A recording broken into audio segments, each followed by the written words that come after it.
جوان دختر هر روز از لب چشمه به خانه اشان آب می آورد. در یکی از روزها به چشمه که نزدیک می شود می بیند آنجا چند نفر جوان پسر به همدیگر آب پاشی کرده یکدیگر را حقارت و دشنام داده ایستاده اند. دختر جوان وقت این صحنه را می بیند می ترسد و زود خودش را به کنار می کشد و پشتی بوته پنهان می شود. وی مدت منتظر می ماند تا اینکه جوان پسرها چشمه را ترک نموده از آنجا دور می شوند. جوان دختر همین که می خواهد به طرف چشمه حرکت کند می بیند یک مرد جوان ریشدار به لب چشمه نزدیک شده ایستاده است. جوان دختر دوباره می خواهد پنهان شود ولی با خودش می گوید به نظرم این مرد ریشدار آدمی مؤمن و با تقوا است، به من کار نخواهد داشت و آزار نخواهد رساند، چون که تماما به آن جوانهایی که شوخی‌های زشت می‌کردند مانندی ندارد. اگر حاضر از لب چشمه آب نگیرم دیر می‌شود.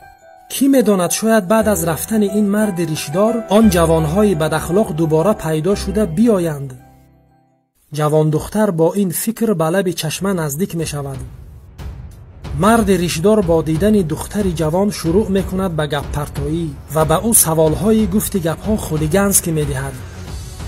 جوان دختر که تماما انتظار چنین رفتار را نداشت هم در حیرت میماند هم سخت میترسد.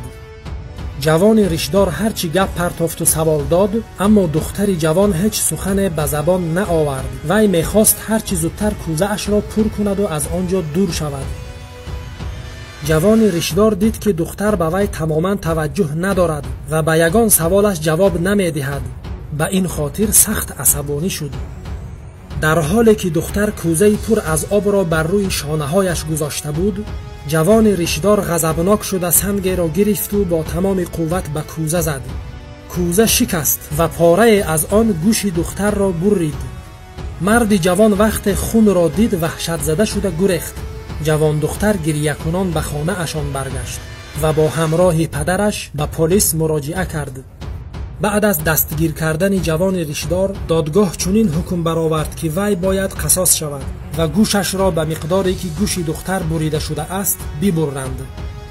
جوان دختر به حکم دادگاه اعتراض کرده گفت گوش این مرد به من آزار نرسانده است، بلکه ریش او بود که مرا فریب داد. گمان کردم که از طرف وی من در امانم و هیچ آزار نمی رساند. پس عدالت این است که ریشش را بتراشید تا دیگران مثل من فریب ریش او را نخورند. ای جوان ریشدار، بدان که این سنت اسلامی نباید از روی هوای و هوس باشد. رفتارت را سنجیده و گفتارت را فهمیده انجام بده. مسئولیت سخت را بر گردن خود نهاده ای. احتیاط کن تا دیگران به خاطر باور کردن به ریش تو فریبت را نخورند. کار نکن که به خاطر ریش تو مسلمانان دیگر ضربه بینند. اگر شایستگی اش را نداری همان بهتر که ریشت را بتراشی.